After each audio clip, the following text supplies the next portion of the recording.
Hello, everyone, and welcome to episode number 3 of Footy Abroad. Welcome back, What's going on? lads. What's going on? Good evening. Good evening. It's very exciting. It is, we're back. We're a bit different today. It's just our three heads, but should be fun nonetheless. Absolutely. All winners, aren't we?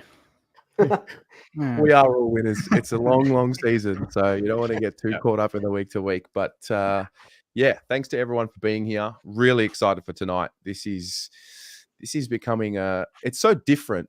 For me personally, I love doing something that's not Carlton related. Not that I don't like talking about Carlton, but I'm sure you guys are the same. Like, you talk about your club so much, and to have a bit of an outlet is fun. So looking forward to tonight. Let's go around, say hello to our co-hosts, and boys, maybe you can say g'day, and like last week, give us just a summary of what's happening in your respective worlds. Jake, we'll start with you. Hello. Hey, mate. Hey, guys. Hey, viewers. My week. Struggle Town. Saintly Struggle Town at the moment. But giving them the 1 week off. I'm giving them that one. And we'll see Friday night against Port. Good opportunity, good opposition, bogey team, chance to bounce back and just show something. I'm not going to look too much into Thursday night. You'll know more than what the two of us know. What do you like? What does it come down to? Because I thought you finished the week before strongly against the Giants. Yeah. Part of that will merge into my topic of the week. So I might save it for that. But then part of that was the Doggies probably under the most pump out of any team this season so far, and came out and performed very strongly. We'll see though. Fair. Hey, things change real quickly in footy, so I hope they do. Luke, what's going on and what's the story, mate? The Pies are back.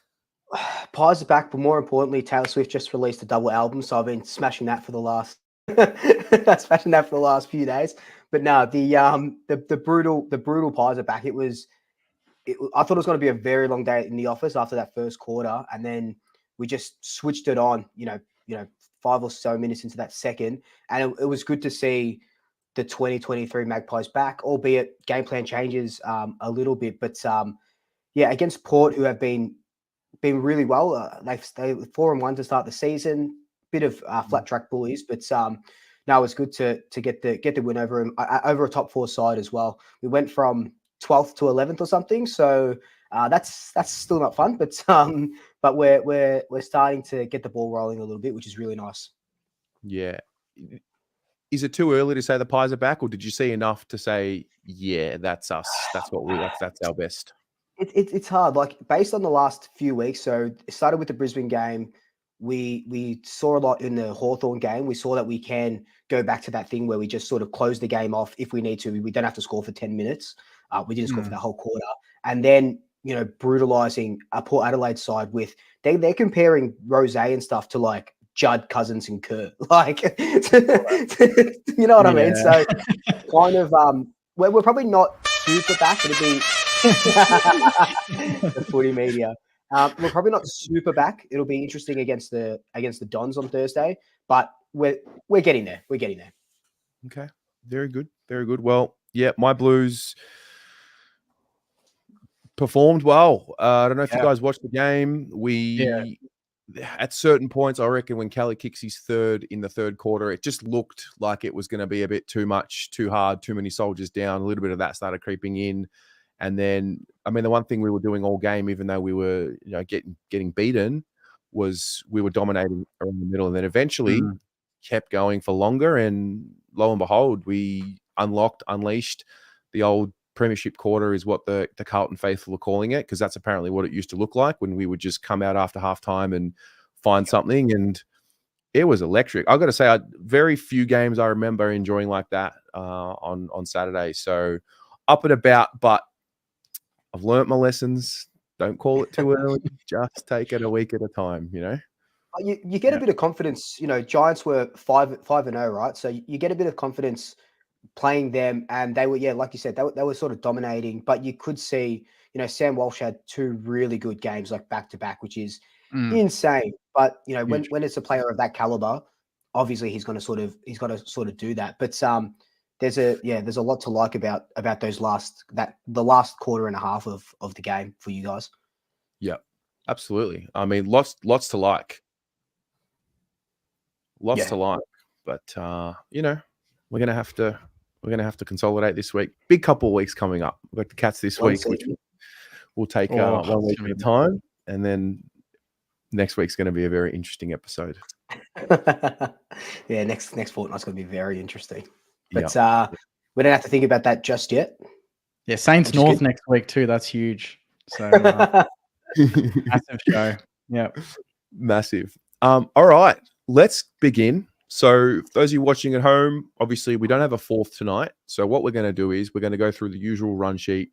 Each of us will bring up our topic / question of the week, theme of the week. We'll talk about it, discuss it. And then towards the end of the show, we're going to get you guys involved. So I'll put a link in the chat and then you can have an opportunity to come in, ask a question, bring up a theme or a topic. If you want to ask one of us a question, really about anything footy related, obviously, or not. We'll do like a little mini fan cam segment and get those of you involved. So, mate, lots of fun and games tonight. Come on. Let's go. Let's get into it. Who wants to start? Actually, Terry, you haven't started, right? I haven't started, but I'm happy to if you want me to. Mate? Yeah. Sure. I'm happy to start. So I've noticed it for a while. And I think it's becoming more and more of what happens after a habit becomes a lifestyle, right? It's just part of what you do. What I've noticed about anything that has got to do with like a reportable offense is that it seems to go through this. I mean, we wait for tribunal on Tuesdays generally, or Monday when they announce the sanctions for any action during a game. But it seems to always go through this trial by media first, and they dissect it during the game, halftime, three-quarter time, full time. Every show under the sun gets their opportunity to dissect the footage, slow it down. And I mean, coming from a legal background and knowing that our tribunal system is not based off the legal background, but it is influenced by the legal system that we have, I just wanted to know, is it right that any reportable offense goes through so many layers of trial by media? It almost builds the narrative before it even gets to tribunal. Yeah. And I don't know if that has an influence on the actual tribunal. I would assume the professionalism is there and the integrity is there. But what do you think about that? Matters getting spoken about so heavily before they go to an actual tribunal. That does not happen in a legal system. You're not allowed to talk about such things publicly before I go to trial. So what do you think? I've thought that for years. Yeah. Sorry to jump in, but I've thought that for years. Dan Butler last year, he got off, but when I think it was on Blakey, I think against the Swans, I can't remember who it might have been, but they crucified him for 24 or 48 hours. He got off in the end, but they're saying 3-4 weeks. And I thought, great. I knew that he should get off, but I was worried at the same time that it was back page. It was on AFL 360. Everyone was coming out and crucifying him. I thought that would actually influence and pressure the decision to be something that maybe it didn't deserve to be. Yeah. And we saw it a lot with, even I was going to mention the Braden Manor incident, but even the Toby Green incident that's going on at the moment. They're still sort of talking about it in the tribunal, like with, was it Jordan Boyd? Is that who he hit? He jumped up and obviously the head's a big thing at the moment and that sort of action. But I reckon I saw that on like you said, Terry, I saw that on every single football show that I watched on Twitter, on Facebook, on Instagram. They'll slow it down. He's got 0.1 of a second to make a judgment and it should be 3 weeks. And it's just, it's crazy. Someone in the chat said, should they do that? Should they do the tribunal like right after a match? Like it wouldn't be a bad idea. So you're not getting 48 hours, or if you're on a Saturday and you got the tribunal on a Tuesday, that's nearly 72 hours of just media back page nonsense. Yeah. I mean, I think the Toby Green one, for example, this time around, if this was 5, it's funny how narratives change. and who they want to look after and what the narrative of the time is. So Toby Green goes from, young player entering the league for an expansion side, seemingly couldn't do anything wrong, star of the competition. Then he went through this patch of they loved his aggression and how good seeing this young kid just show the aggression. Then there was probably a 2 or 3 year block window, maybe longer, where it was he's a thug and everything he did, they were absolutely crucifying him, so to speak, in the media before going. Now he's had a couple of years where he's good behavior. They've turned him into the captain. The narrative's changed. They want to, build up his character again. And now it's almost gone the other way. At the end of the day, he hit him in the head. He chose to bump. Whatever happens. I'm going to move on and sleep well. Luckily, Jordan Boyd wasn't concussed. But I just think what they're doing, it's very hypocritical to what they were talking about only 2-3 years ago with Toby Green in particular. And it all just depends on the timing. Are they trying to pop up Toby Green this time around? 3 years ago, they were all trying to get him fucking suspended for 8 weeks. I think the kick on Caleb Daniel in the marking contest was the one I remember where it was it was just shown to really assassinate his character, so to speak. And it's almost like they're trying to defend his character after, bringing it down so much. I just think it questions the integrity of the process for me. And I think what we should have is a sanction as soon as we possibly can. Then you comment, because you can't stop them talking about it. The media needs something to talk about. I really do understand that. But I think it doesn't sit right with me that it happens before the actual outcome is decided, because they go into the tribunal today knowing what the narrative is going to be, and they can 100%. almost decide what the outcome will be and see if it's going to marry up with the general narrative of the footy public. And I don't think that's an integrity. I don't think that shows integrity for the process. Is that something that the AFL needs to go to broadcasters and commentators and say, we would rather you just kind of don't do that? Because you can't ban it, I wouldn't say. But they know that you're going to get a rise from people online. Like you said last week, Terry, it is entertainment. And it's a topic of discussion. And if it is the biggest topic of the week, they are going to maximize it to the nth degree. Do they have to go to a Channel 7 and say, look, you can talk about it, but please do not speculate on the extent of what the suspension may be? You can talk about it and say, yeah, that looks a bit high. I probably could have avoided it. But just don't say, well, that's got 4 weeks written all over it. It's like, you don't know. You're not an expert. You can't say. They're allowed to talk about it and maybe show a replay, but just don't say, yeah, that's 1 or 2 weeks. What do you reckon, Daisy? Yeah, that's 4. What do you think, Hutto? Yeah, that's 6. It's like, you guys are just taking bets on this or what?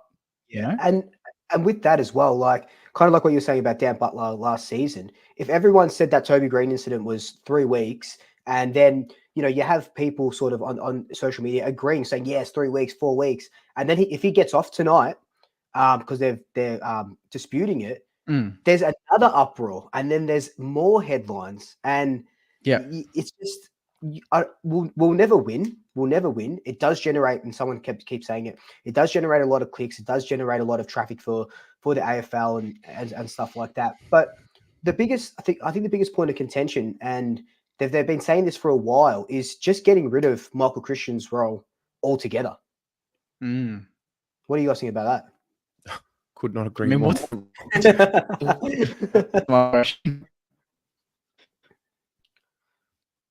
Yeah, I think my only suggestion for the solution is, and I don't know if this is feasible, but within 24 to 48 hours of a match having taken place, I mean, it's your job as the match review officer to look at these.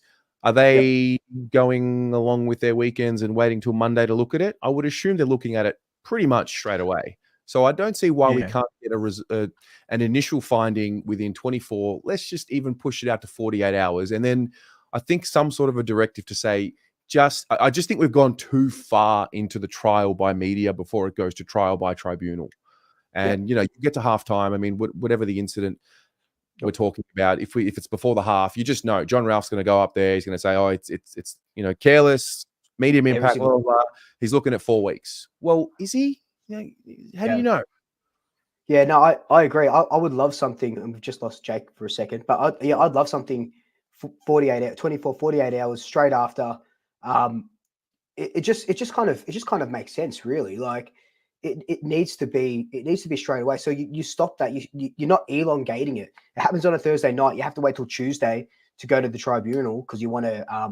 It's just a little bit stupid, to be honest. I just had to go and just search what Michael Christian's role was. Sorry. Yeah. That's right. See what he's up to. At the end of the day, we can talk about, but the precedent is this and the precedent is that. Like Jesse Hogan got a week, and then it got overturned. Yeah. I'm baffled. He literally intentionally tried to hit him in the face. And this is what I said. I think I said this on the first. It might have been on the first episode where I talked about Nick Dacos and Pendlebury hitting players. Like Nick Dacos did it last year, hit someone in the stomach, got a fine. Pendlebury slapped him in the stomach, whatever. Those are the sort of actions that should be suspendable for a week. Jesse Hogan, clipped him in the face, unintentional, whatever or not. He still had the intent to swing and hit him. I don't care if it was a slap. I don't care if it was a fingernail. It's still the intention. You have a bit of a crazy sort of example is the Collingwood Port Adelaide game. You have Bobby Hill giving up 4 goals to his teammates to kick goals, right? Amazing sort of role model. That's who you want to look up to. But now Jesse Hogan can hit a guy, get away, get suspended, but they get off it because it was, unintentional or whatever the tribunal said. It's not. It's not even a grey area. You get someone in the head, you get someone in the face. It should be a week. If they're as serious as they are about concussion and head injuries, it's never, you could never get off that sort of thing. Yeah. I think the reality is there is no such, I mean, they almost try and pose as if there is the use of precedent. They make it up on the fly. There are so many, many factors at the time. I mean, Cripps, for example, Brownlow contention late in the season, any other week, maybe earlier in the year, he might have got suspended, and he almost did. Like that was a complete saga. That was a back and forth. Finals was on the line, etc., etc. Not trying to be a conspiracy theorist here, but it just reeks of we're making it up on the fly as we go, and we're seeing what the circumstances are around the individual player. And there is such thing as a superstar rule. It happens in every sport, and they're the superstars for a reason. So 100%. And we saw it the other week with was it? I always get him confused. It was either Rose or Butters for Port. I think it was. Yeah. Was it Rose? And whoever it was, one of the favorites for the Brownlow. That action got suspended. Was suspendable last week, or I think there was another action that was really similar to it that got suspended, and he didn't. It's like even David King came out and said it. He said, "Are you? He's in Brownlow contention, so he's got the favor of that he can get off." But that's 1 to 2 weeks based on everything that we've seen already this season, and we're only 6 rounds in. Well, when was the last time we had a Brownlow where one of the favorites was suspended that couldn't win it? Think of one. Was Sam Mitchell? No, he wasn't. I don't think he was top, but I'm pretty sure Sam Mitchell at one point. I don't know, but I can't really remember. I think so, but I could have just been making that up. Like I talk a lot of shit, so I could just like most years the top 5 or 6 are pretty much in contention, aren't they? Yeah. Well, then it opens up the question. I mean, should suspension not count in the Brownlow? Well, that's another can of worms. Maybe that's for next week. I'll hold on to that one. It doesn't count. It doesn't count in the Lee Matthews MVP award, does it? No. So it's just the Brownlow. Coleman, imagine Coleman medalist. You can't win it if you've been suspended. So I just think we're teetering on a really dangerous scale here, and I think it's become more relevant in the last few years on the broadcast, where we really put these incidents through trial by media before they go through the tribunal. And I think, at the end of the day, the AFL runs in parallel with the administrative law of the country and the way it runs. And I just think it's a red flag. The process has a bit of a red flag with all this commentary before it gets heard. And I think we can fix it pretty quickly by give the week or 2 weeks, whatever, within 24 to 48 hours of the game, and then go for your life, because it's hard to stop the conversation. I get it. Yeah. Yep. And is that just commentary, Terry, or are you saying even online, like 7AFL on their Instagram posting the replay 4 times in slow-mo, comments on, is that fine? That's the other thing as well. Like, these are the major sponsors of the league. Like, it's inconsistent with the process. It really is, when you've got AFL's own media posting about it before it even, I don't know, before it even gets a sanction. I just think there's a bit of an inconsistency. Yeah. And even articles on their own website as well do the exact same thing. Yeah. Do the exact same thing. Yeah, it's no, I agree with you. And if this is like, you were, doing law and stuff, if this is that that doesn't happen, the trial gets nixed if this sort of goes out to the public, and the jurors get all their sort of information from the media and stuff, doesn't it? Or, Yeah, or thereabouts. You'll notice when you see incidents, like, you'll see the word alleged. Someone allegedly did this. And the reason is because you can't publish that before it goes before a trial and before it's determined in a court. And I don't see why this should be much different. So, I agree. Having said that, I understand the league is grey, and the league is not, it's not black and white. There is no such thing as a strict and consistent process, because society standards change from year to year. And also new things happen, like the recent studies into concussion and things like that. And that's affected the way that we adjudicate the game. So definitely. Yeah, that was what's on my mind this week, boys. Good one. That one could, we could go on with that one. I mean, to be honest, we can go on with all of them. They make up a lot of stuff, don't they? The AFL as they go. It's all on the fly. It's all on the fly. Yeah. All right. Jakey? Yeah. Well, speaking of making things up, the AFL fixture, and this was a topic of discussion post-game for me from Thursday, but it's interesting that over the last 24 hours, it's suddenly got a bit of attention thanks to Craig McRae. So I've had a few points anyway on just, and I think the opening round has had a great effect on this, by the way. I think that's kind of thrown the fixture into a bit more chaos than it usually is. Just to give you some quick stats, Collingwood opening round to round 2, they played 3 games in 12 days. The third game, they looked pretty cooked. We beat them. The Dogs round 3 to 5, 3 games in 13 days. The last game being against the Bombers, they looked uncharacteristic, lost comfortably. Saints round 4 to 6, 3 games in 11 days, 2 of which interstate, back to back. Looked cooked, got smashed. Not saying that's an excuse, but that is definitely a factor. Yep. GWS round 4 to 6, 3 games in 13 days travel, play the Blues. Looked pretty gassed in the second half, to be honest. Not saying that, not taking anything away from the Blues, obviously, played the better football, but there would be a factor there. I feel like, are we asking too much of athletes? 4 days to recover. And that's just one part of it. In that time, the VFL had 2 buys, or at least Sandy had 2 buys. So you can't even get legs into players that are recovering from injury to rotate the squad. You basically have to play the same squad every week because there's not enough time and there's not enough VFL minutes to get players back in to then get fresh legs for these quick turnarounds. So we couldn't do that last week because there was no VFL. And then, Craig McRae kind of alluded to that yesterday and talking about the AFL the fixture will never be fair when Collingwood gets 14 MCG games. And that's not including Marvel. We're not even talking about that. But then on the flip side, people will argue and say, well, the majority of teams are in Melbourne. So of course, interstate have to travel more because there's more teams in Melbourne. Therefore, they have to come to Melbourne more times than Melbourne teams have to go to them. Right? Yep. And then just to finish my little argument, some teams are going to have 2 buys before teams have even 1 bye in the season. 2 rests before teams even have 1. That should never happen. The Hawks finished 3rd bottom last year. They play West Coast once in round 15 and have one of the hardest fixtures in the comp. How how is that even fair? And then lastly, my last point on the fixture, the AFL announcing fixtures later in the year. You know how they do the staggered thing because of COVID? Yep.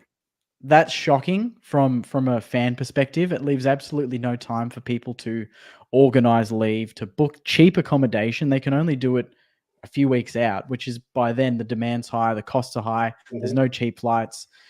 We can't plan the year in advance anymore.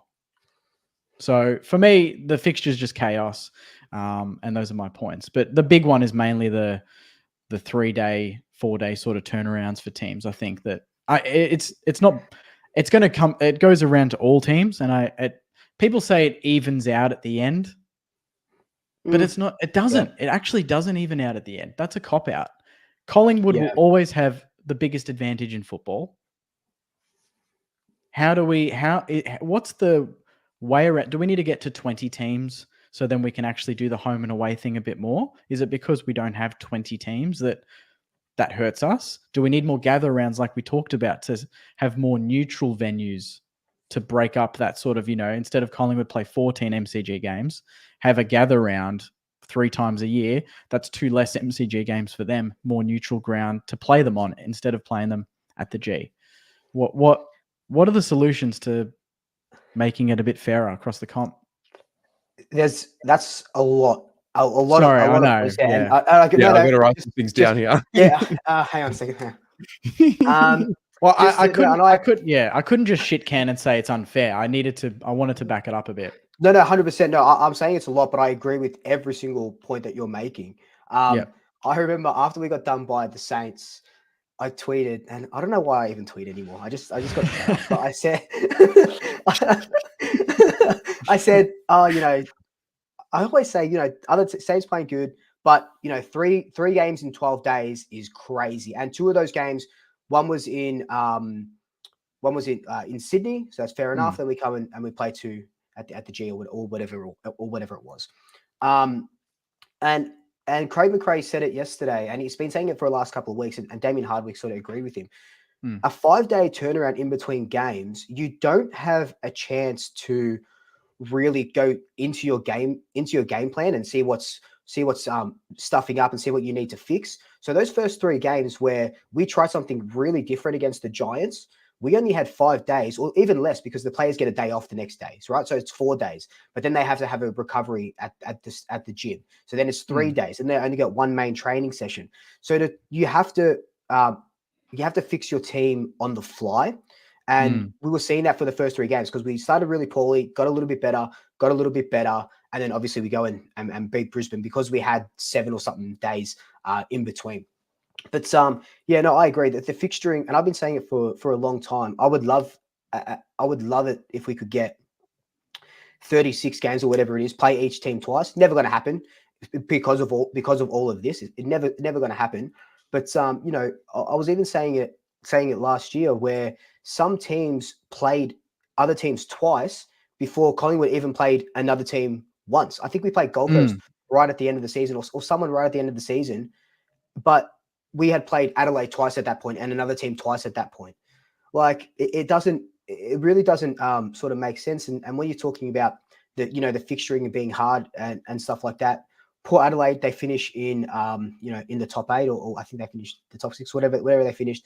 They had a relatively easy draw to start the season, and Collingwood had a bit of a difficult draw. We win the premiership. I understand. I get that all. But yeah, I don't know what the turnaround times for Carlton's games have been, but yeah, even the Saints 3 in 11 games. It's just, I don't know. They're asking a lot of these players, and they're asking a lot of the fans as well, I reckon. Yeah, and you make an interesting point. We talk about 4 or 5 day turnarounds, but I like that you mentioned how many actual training drills, how many sessions do the coaches get at your training ground? That's what matters. You get 4 days off, but that's 1 session between games to really talk about the game plan and the opponent. How is that even possible? I have a few thoughts.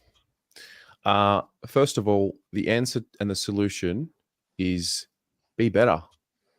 Just be better. Honestly, And I can say this now because Carlton, we were playing the Sunday games, the graveyard shifts, not long ago. You get better, you get rewarded. The reality of not only the AFL, but this world is no money, no honey. And if you can show that you're bringing in more money, you get more honey.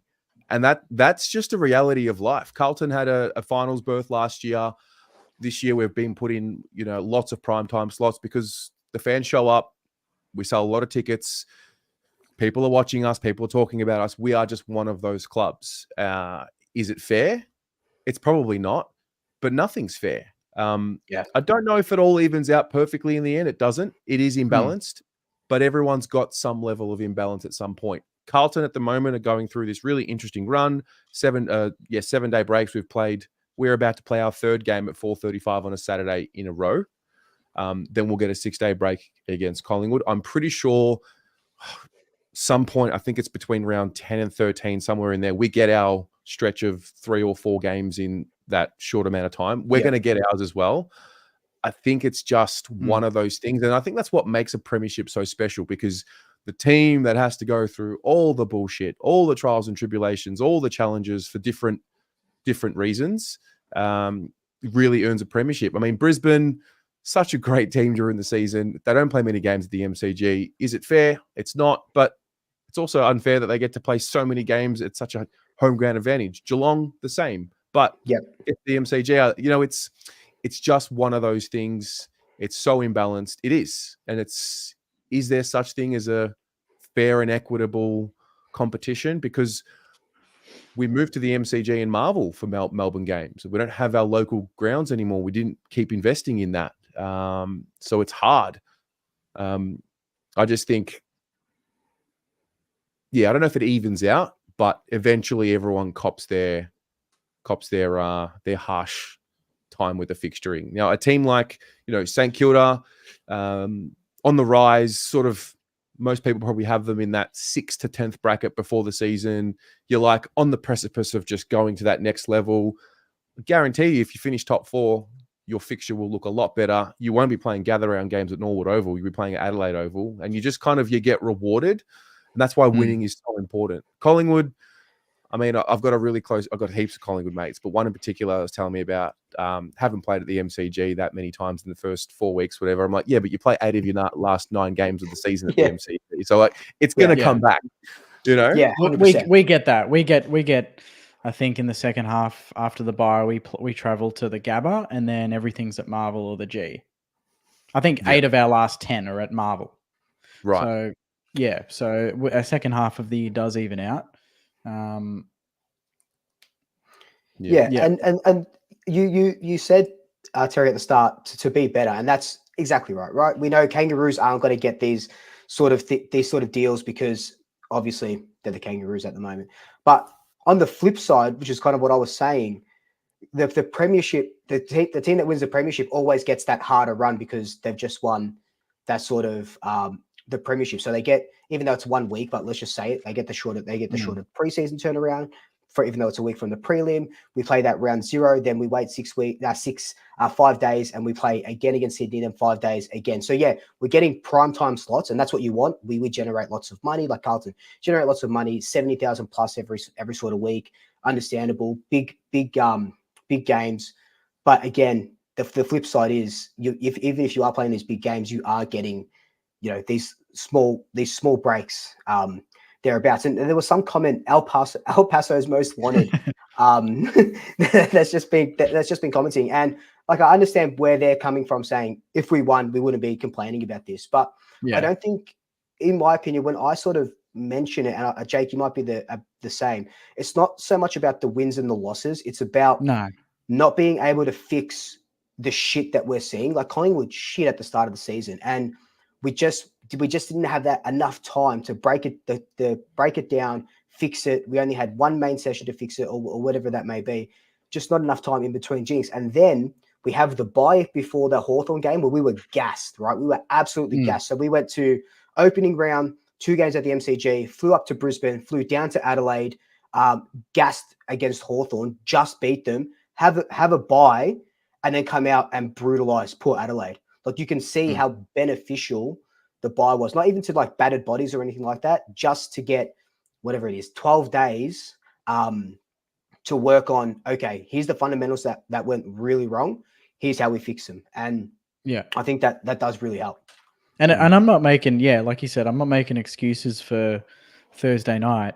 It's just, I'm just very intrigued. The first time I've ever heard Ross Lyon kind of be very nervous before a game. He said it himself on camera, pre-game at Marvel that night. He said, I'm nervous, to be honest. And I only saw that after the game, and I thought, okay, he knew something. He knew that the boys were a little cooked going into this.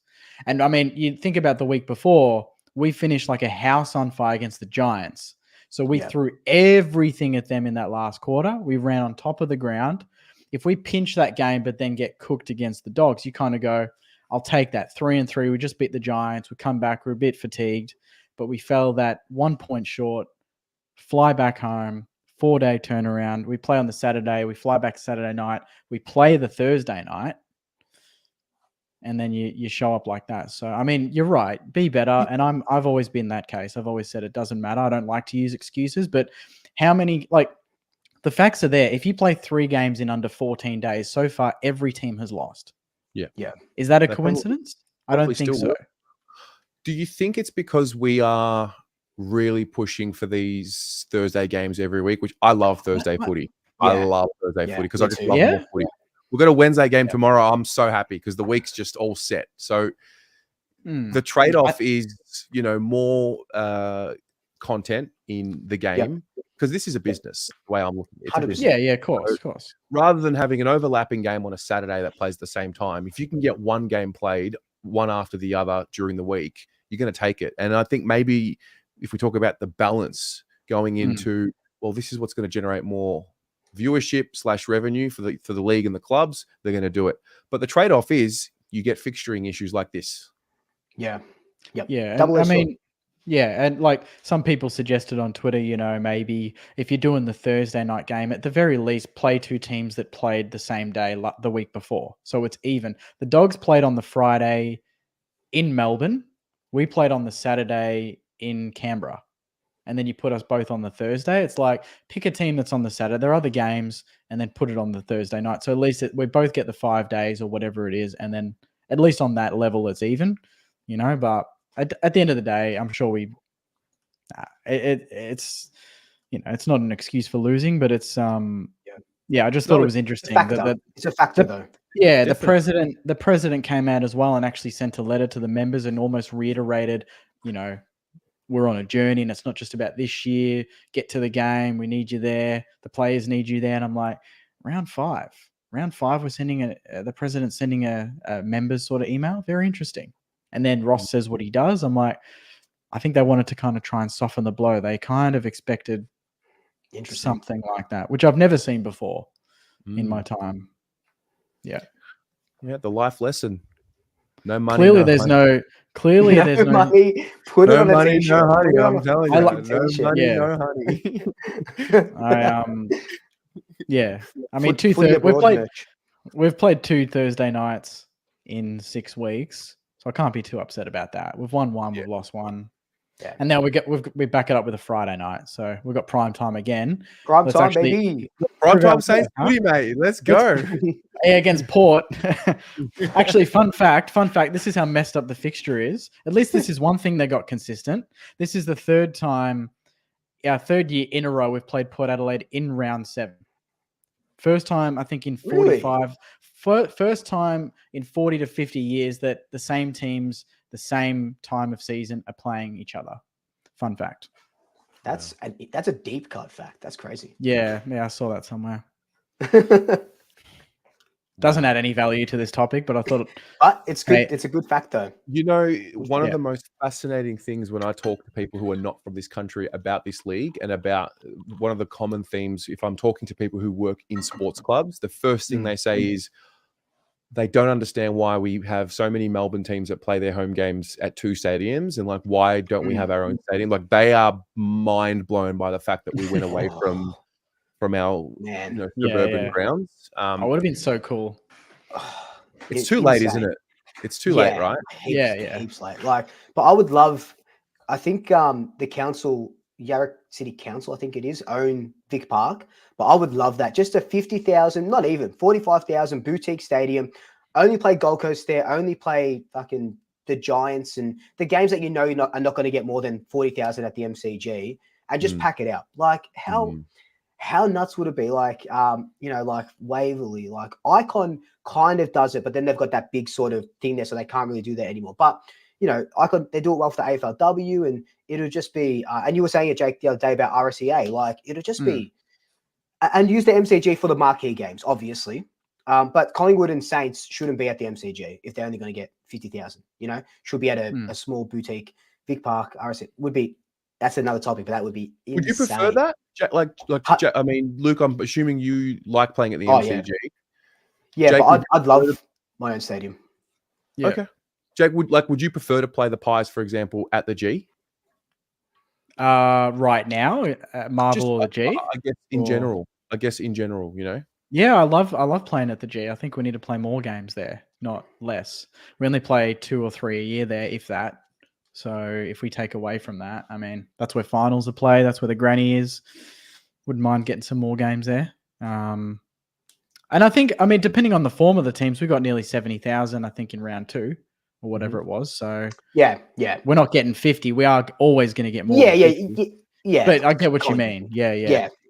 But like, you're not going to get Collingwood's not going to get 70,000 against Fremantle or Gold Coast. Nah. How much would you get against a Gold Coast at the G, hypothetically?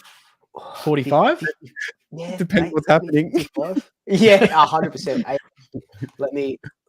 He's going to check the most recent. Do you know when we played the Giants, we played the Suns last year after the Essendon loss, so we had lost 8 of 9. 26,000 showed up at the MCG for Gold Coast Carlton last year.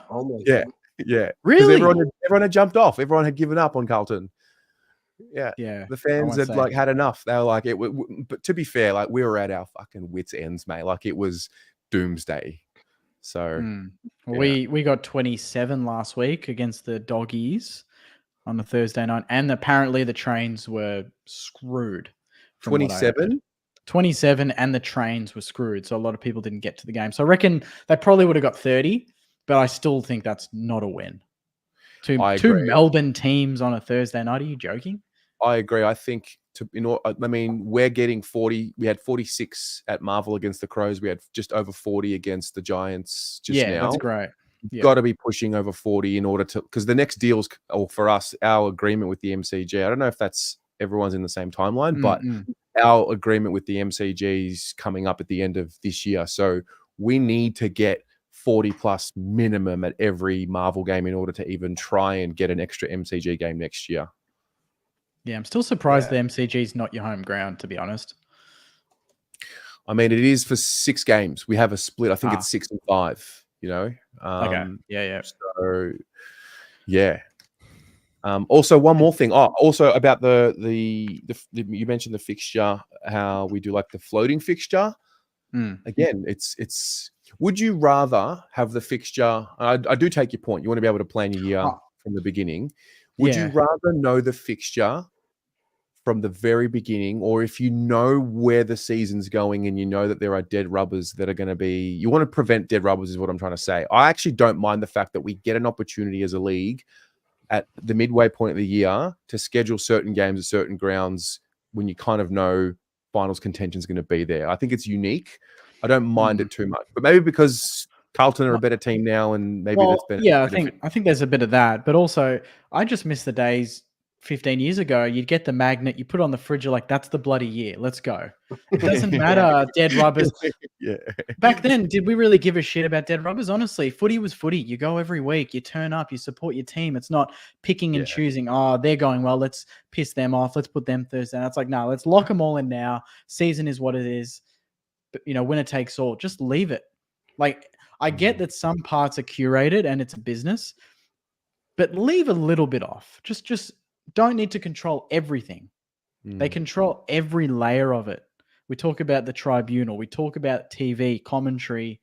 We talk about the fixture. Some of it, just leave it alone. The rules, they can't leave those alone. Can we leave something alone? The fixture. I think it's a pretty easy one.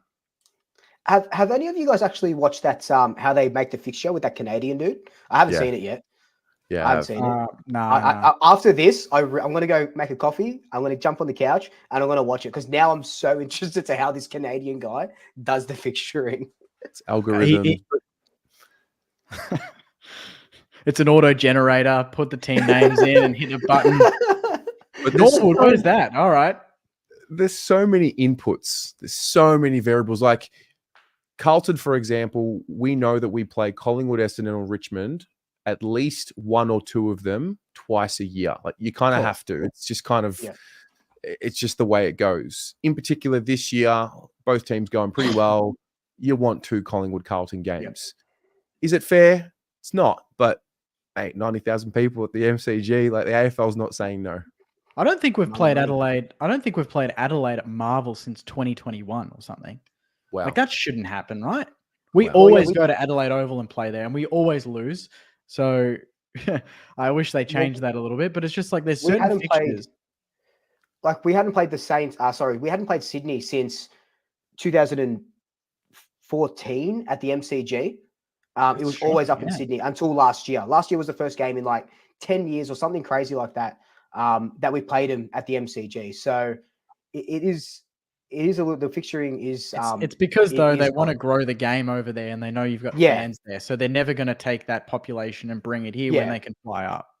Yeah, exactly. I mean, I think also when it comes to before things happen. So, for example, gather round, opening round, we're all complaining about it. Absolute farce. Did we show up? Absolutely, the fans showed up. Did. We're suckers, man. We're suckers. So we'll always find a way. The fans will always find a way to get there. Eventually. I still hate opening round. I think that's a terrible idea. You start the season early and you make everyone play. I don't care. Like it's so weird that you split it in half. Then you've got to buy round 1, and then some teams play 2 games before we even play a game. I just think it's all over the joint. Yeah. Fair. Yeah. Agreed. Very Jake's rant over. Thanks for listening, boys. I like it. Love it's like it's cathartic, you know. It is. This is it's like a confessional almost. I was altar boy for 2 years at my local church back when I was in high school, and it's kind of like that, just open, cathartic. You let it all out. You exercise the demons of the AFL fixture, you know. Oh, there's more demons, but we'll save those. We call that the fan cams that blew abroad after a couple. Yeah. I can't wait. I can't wait for a fan or a couple of fans to come on and share some thoughts. I'm excited for that, for one of the topics. Yes. So guys, just a reminder, in about 20 or so, 30 or so minutes, we're going to put a link in the chat and you're going to get a chance to come in and ask a question. So you'll get one question. So have it prepared, nice and efficient, and we'll go from there. Luke, what's up? Awesome. Cool. So I bring up this topic because Jeff Brown, our president, mentioned it during the week. It's about rebuilding and, keeping yourself in premiership contention and how you sort of look at your list. And it's a great topic to bring up, especially with Carlton and a St Kilda fan as well, because you guys have been there before with rebuilding and stuff like that. And it's a little bit different now. So Jeff Brown came out and said that obviously Collingwood's got an aging list. We've got 6 or 7 players over the age of 30. So in a couple of years, they'll be gone. Jeff Brown said, look, drafting isn't going to happen for us. It's not going to work for us. We want to stay up the top. So we need to trade. We need to keep recruiting. We're looking at Bailey Smith. We looked at Max Holmes before he signed that 4-year contract extension. We brought in Lockie Schultz, Bobby Hill, Billy Frampton, Dan McStay, free agency training and trading like that. But the question that I'm sort of asking is, what do you think is the best way? Is it a mixture, or is it bottoming out, kind of like what North have done? They've traded away all their sort of players. And I'm looking at the best website, Draft Guru. I don't know if you guys use it, .com.au. Yeah. Carlton in the last 4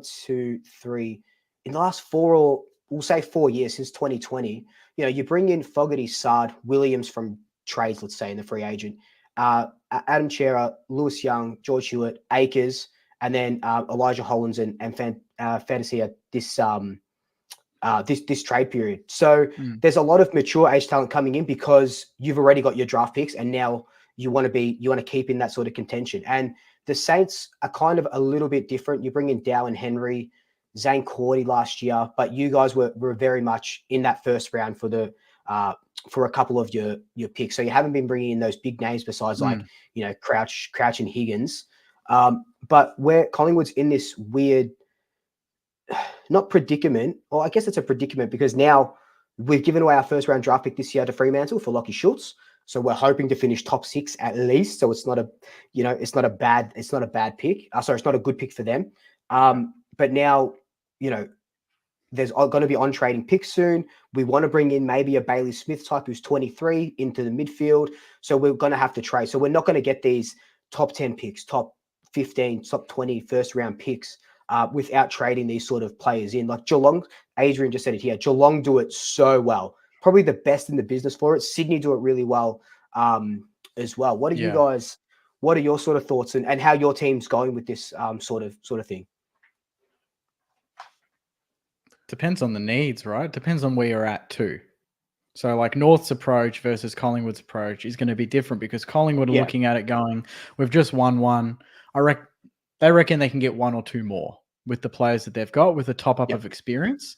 North needed to get rid of experience and then replenish with youth, right? For us, it's been a bit of a mix where we kind of hit trades very early in 2020. We were kind of the first team that really took advantage of that, I thought. And we brought in Butler, Howard, Hill, Zach Jones, and Paddy Ryder all in one off season. And I thought that was absurd. Like, this is either going to backfire or we're going to become a top 4 team. Turns out we win a final, we get knocked out. But that did set us back quite a bit in terms of youth, in terms of young guns coming through. Yep. And now we've kind of reverted to that where we're not really getting rid of experience. We're trading off the Caulfields and the Greshams to get sort of draft picks in, get some value in. But at the same time, we've gotten a bit lucky. We got Mitch Owens and Windy from the academy, right? So we didn't really have to worry there. Philippo, we got lucky again, pick 10 or 11. I don't know how he slipped there. And then Nasai, pick 7 was a shock for people. So I think the balance is having a bit of both. If you can trade up and get a player, you do it. But you can't buy experience, especially where Collingwood's at right now. If you're close enough to the flag to go back to back, doing what they're doing, I think is the right call. Yeah, you definitely have to sort of top up. Yeah. I have lived through and watched both ends of the spectrum. I've watched us, if I go to 2005, 6, 7, 3 number 1 draft picks in a row, then we get Judd in 08, big trade. I think you can have all the best draft picks in the world, but if your culture and your club is not aligned, it doesn't matter. And I think that's what Carlton suffered with for too long. I'm now watching Carlton. Luke, to be honest, to hear you list those names in a positive manner about Carlton, that's new to me. Like, we now go and get players for need, like Akers on the wing. We needed a wingman. Like, he's a really good player for our system. Hewitt, like, these are not household names. Carlton's traditionally been the kind of club. We get to off season, big name. Are we going to get Papley? Are we going to get Shield? Are we going to get, that's kind of been where we were. Now we built the spine. A lot of pain. And I think in a few years when, hopefully we win a few flags, one would be nice, but a couple would be even better. I think what we're going to see is the conversation go to, it's not fair. Carlton got all these draft picks, Charlie Kerner, Harry Mackay, Jacob Wiedering in one draft, but they're going to forget really quickly that for the first 7 years of all of their careers, the club's culture wasn't good enough. And they were all injured, weren't they? Like Kerno, what was it, 3 years on the sidelines as well? Yeah. And that's the other thing as well. Like, you could make really good moves and they get injured. And, like West Coast, for example, they win the flag in 18. They're probably thinking, list is in pretty good shape, got a really great elite ruckman, good players around. And then they go and get Kelly and just take a punt. It doesn't work out. They get injured. Nick Nat gets injured, doesn't play, and it just falls apart. It's so hard. Yeah. And I think, I think leading sort of into that as well is, and Avengers YT says drafts are hit and miss. Would you give up, say you had pick 10, but that pick 10, and so say you had pick 7 and 10, right, for example, but that 7 and 10, Carlton will eat those up to get, and for Kerno, are you sort of taking that punt, like as a St Kilda supporter, let's just say, you give up pick 7 and 10 for a superstar, at the position that you're in now, or do you want are you building for the future as well? It's a balancing act. Like we had Freeman and Schoenberg. Yeah. 7 and I think it was, I think they were 7 and 10 actually, or something like that. Yeah. Didn't work out. Work out. And then we took him. Yeah. And gave him one game. And it just didn't work out. And that's what happens at drafts. Retrospectively, would I have liked 7 and 10 bundled up for fucking Josh Kennedy from the Eagles? Sure. Whatever. Obviously. But it's just like it's just weird, isn't it? And obviously when you look back, Patrick Cripps going in the position that he went in, 1,000 clubs passed up on him. You saying Philippou as well went at pick 10 or whatever, clubs passing up on him. The thing is, you're never going to know until five years down the road. Nah, and to be honest, people even was it when we drafted? Was it McCartan at number 1? Who was 2 that year? I can't remember the argument. Was that Bond? No, was that Petrarca? It was Petrarca. Yeah, because Bond. Yeah, we picked Paddy. Yes, it was terrible, but it's funny. You go back and read all the articles, and they were pumping up Paddy like he was the clear number 1 that year. So we picked what most probably would have picked. Do you know what I mean? But we get a lot of shit on it now because obviously Paddy, to be fair, he went to Sydney and could have won a flag, to be honest, with his brother. Yeah. That would have been a great story for the AFL, but wasn't to be. And then, obviously track is Brownlow contention pretty much every year because he's an absolute freak. But if, going back to what you said before, the 2 picks for a superstar, I'd absolutely do that right now. I would absolutely give up 2 top 10 picks for a superstar, given where we're at, because when you think St Kilda, you think, oh, they're pretty good, but they don't really have a lot of stars. I would get a star in a second. We're 2 or 3 guns away from being a very good team. I think. Yeah. I mean, I think you guys have drafted the Guns, the Saints. I watch them now, and I think for the first time ever, to be honest, since you were playing in Grannies, I'm now looking at these ones coming through. I'm like, oh God, like they're actually going to be stars when they get 4 or 5 more preseasons under their belt. But remember, Harley Reid, the Harley Reid example. So North, people are saying, you won a game and you shouldn't have won the game. You should have tanked. But like Harley Reid's going to be a really good player. He's going to be a star. We've seen it. Awesome. But for North, I mean, you got 18 players on the field. They had 3 picks in the top 10. I think in the long run, I'd be really interested to see how that one plays out when they get 3 top 10 picks that are all showing good signs early. It's way too early to tell if they're going to be stars. I think some of them have already shown some really good signs. But to get 3 players in a draft over 1 player in a draft, I mean, how many times does 1 player actually make a difference? Dusty's probably 1, fair. But how many times does 1 player really make a difference? As opposed to 3? I mean, it's hard because you look at games and it looked like, Petrarca, his game in the, was it 2021 grand final? Against the Doggies, when he went berserk. He lifted, but then everyone lifted with him. So it's the example that these big time players will set. So Harley Reid in 5 years' time, he'll kick 2 clutch goals in a third quarter, but then the whole team will lift and they'll go with him. The thing is, I'm curious with the North boys is they are top 10 picks, but it's the type of player you get to and whether they thrive with the attention on them. Harley Reid loves the fact that the camera's on him all the time. So he's going to live up to this expectation. He's going to be bigger than life, grander than life. Players that go pick 7, 8, 9, 10, a lot of the drafts, we forget. We don't even remember their names. Do you know what I mean? The top 5, you always remember. And I think that's based on the personality of a lot of these top draft picks. They're born for those moments. So North, not getting him, but getting 3 others, are they going to be those same type of player? Are they going to be able to take a game by the scruff of the neck and lift like maybe a Harley Reid could do? Is that more valuable than just 3 players getting 25 possessions and kind of not impacting the game as much? Yeah. So many factors. And that's kind of like the Horn Francis sort of debate as well, isn't it? About him, about North Melbourne not bidding on Nick Dacos because they wanted Horn Francis to be that number 1 pick because he wanted to be that number 1 pick. And they, look, in retrospect, if I was the Roos on that day, I would have made the Pies pay out of their nose for Nick Dacos.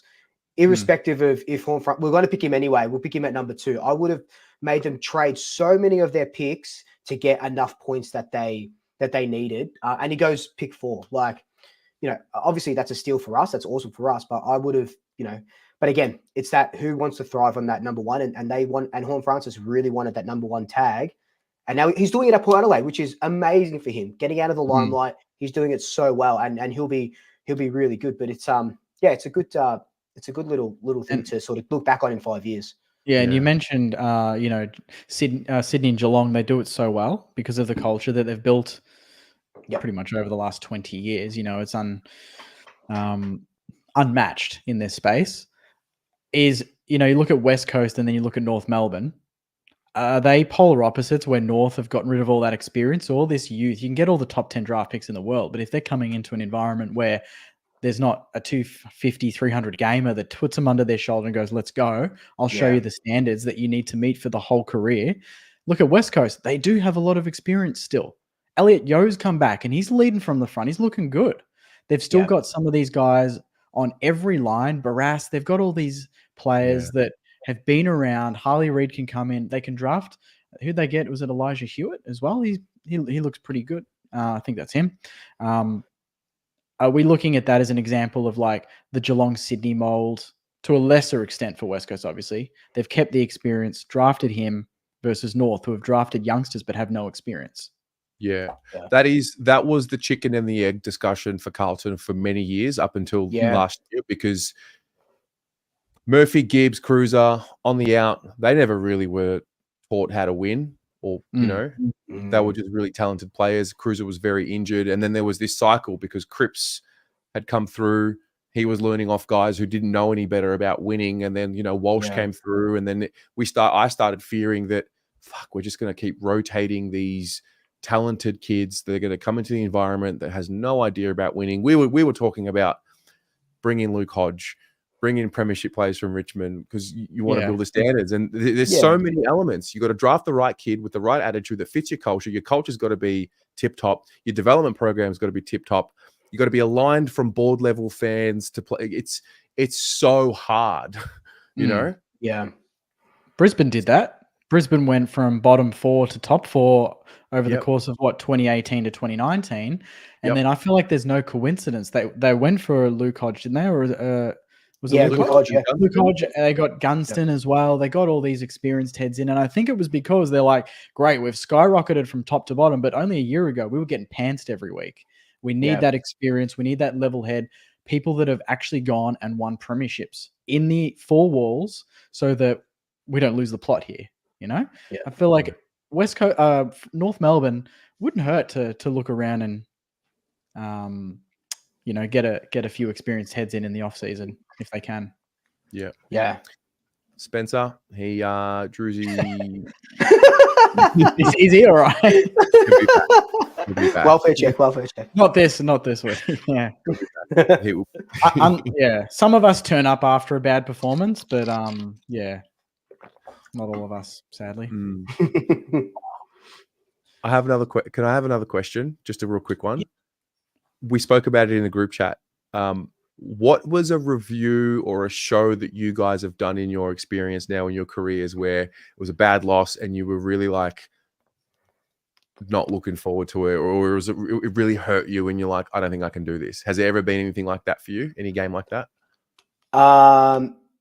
It was that. It was, for me, the hardest one, just off the top of my head without sort of really thinking, would have had to be that second Carlton one where Walsh kicked that goal in that last quarter. And we got dumped by. Was that 2021? I want to say lockdown.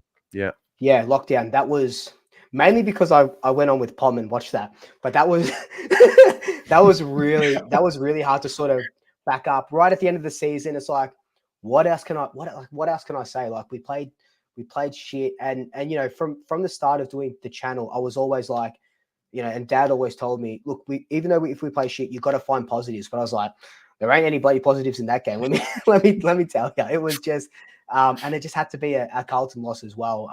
But yeah, they're always hard. Anything after like a Carlton loss, an Essendon loss, probably just those two, that you really feel. Jake, Jeez, last week. yeah, no, mine would be. I don't know if I'm frozen or whatnot, but mine was 2021, I reckon. No, it would have been 20, maybe a bit later than that, but it was the Doggies and we lost by 111. That was a tough one. Oh, wow. Jesus. That was a tough one. Yeah. When that was the first time where people are like telling me not to do the review, to just go home and sleep. Yeah. They're like, mate. Far out. Last week was similar too. Actually. They're like, nah, don't worry about it. What's there to review? And then I do a 25-minute review and they're like, mate, how'd you do that? It's like, I watched mate, the first 10 minutes of last week after the game. Why? That's all I'll ask. Well, because I was watching the game, and obviously I'm with you now every week, so I'm hearing the Saints' perspective, and I was like, "What the fuck happened?" Like, and also it made me feel human a little bit. It's like, there's something about. I know that when we lose bad, so many more viewers on fan cams because opposition fans, they love watching us melt down. They love it. It's just the best, and it just came from a place of. I felt what you would do. Like I felt it. I've felt it for a long time. Bad losses, but that Collingwood loss, 2022. Yeah, it was one of the few times. It stands on its own because I'll never forget walking from the MCG to Richmond Station. I bumped into a little boy and his dad. Like little boy was bawling his eyes out, crying, and I ended up going and hugging him. He actually gave me this Jacob Wiedering poster a few weeks ago, but I remember thinking, I don't want to do it. It's too much. Also, you learn your harsh lessons doing content. The week before, I was like, it's written in the stars. It's got to be Collingwood. We're going to have to beat Collingwood to play finals, and just all of the things coming into my mind as to why I didn't want to do it, but I knew I had to. But I think we're battle hardened now. Yeah, it's a little easier now, definitely. Do you kind of off what you sort of just said, where you were like, it's written in the stars and all this sort of thing. I remember going into a Carlton game and, I was just putting up like videos and stuff and saying, it's going to be a good game. We're going to win, blah, blah, blah, blah. People say, no, don't jinx it or don't get a big head. What if it comes back and bites you?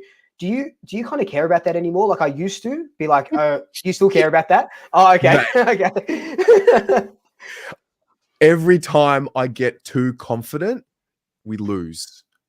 Every time. I'm really careful with the karma. I'm really careful. I try and make sure I'm humble and show respect. The Collingwood loss was the start of that learning curve because it was harsh. And yeah, I'm very superstitious about that. Okay. Yeah.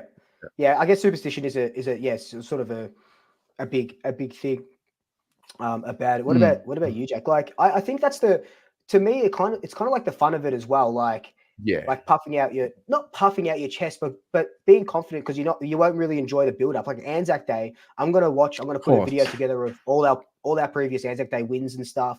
But I know if we lose, someone's gonna be like, oh, this aged like milk. It's like, well, if you leave milk out, of course it's gonna go bad. Like a broken clock's right twice, twice a day. So obviously everything is gonna age badly if you lose. So I'm just kind of like, I'm just sort of doing what I'm sort of doing. And then if it bites me on the ass, it fucking bites me on the ass.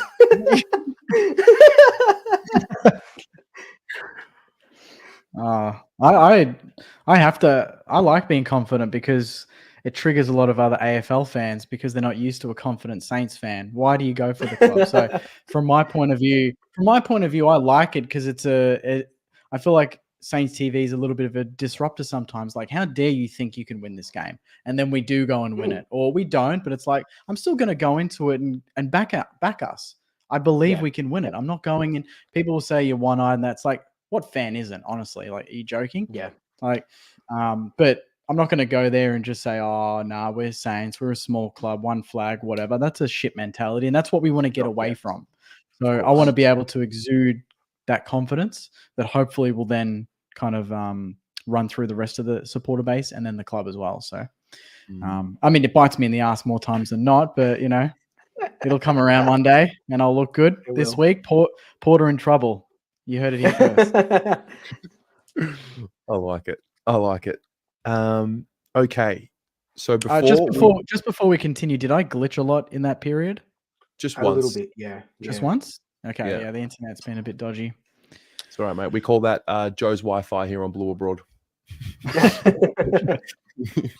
All right. So before we get some people in to ask a question, I mean, maybe nobody will come in, but we're going to put the link in for those of you watching if you want to come and ask a question. We wanted to do a few things. Upset of the week, and also something that you're reading or watching that you want to talk about. All right, let me see. Upset of the week. What's the fixtures? I'm just going to go. I got the Saints, by the way. Absolutely. Who are North playing? North? I think Adelaide. Adelaide. Where? Here. I think here. Tassie. Oh, Tassie. this is Tassie, neutral ground. Yeah. Oh, you know what? You know what? I'm going North, baby. Really? North. I'm going North. They've been, teams bounce back after a tough week, maybe after a tough 6 weeks. I'm going North. Really? Surely Adelaide can't keep going down the rabbit hole. Like, surely. It's just that it's at a neutral ground, and I reckon it's a sort of game where it's like Adelaide will find it hard to get up for it because it's not in front of their home fans. It feels like a pracky game, and they could possibly take it easy. And they're 1-5 now. They're only 1 win off North. Like, why shouldn't I think North are a chance when you think about it? No, that's so I reckon that's a fair. They're not going into it with red hot form, Adelaide. Yeah, that's true. Lucky to kick 8. Jesus Christ. My upset is I think West Coast are going to beat the Suns.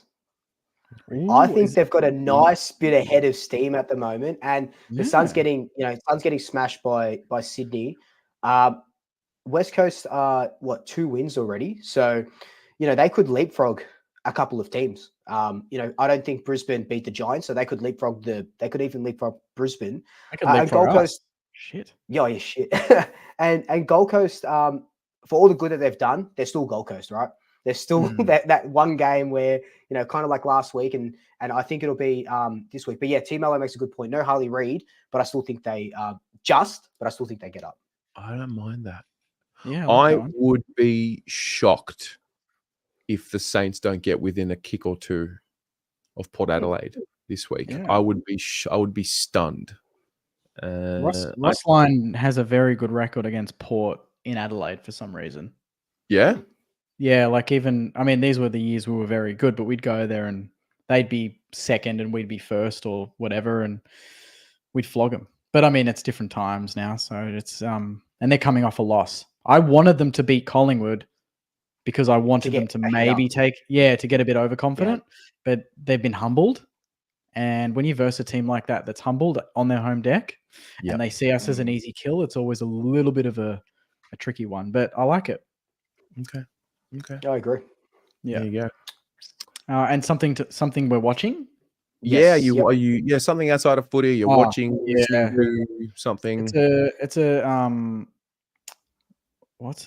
a new Conan O'Brien documentary, but it's very good. It's 4 episodes and he travels the world.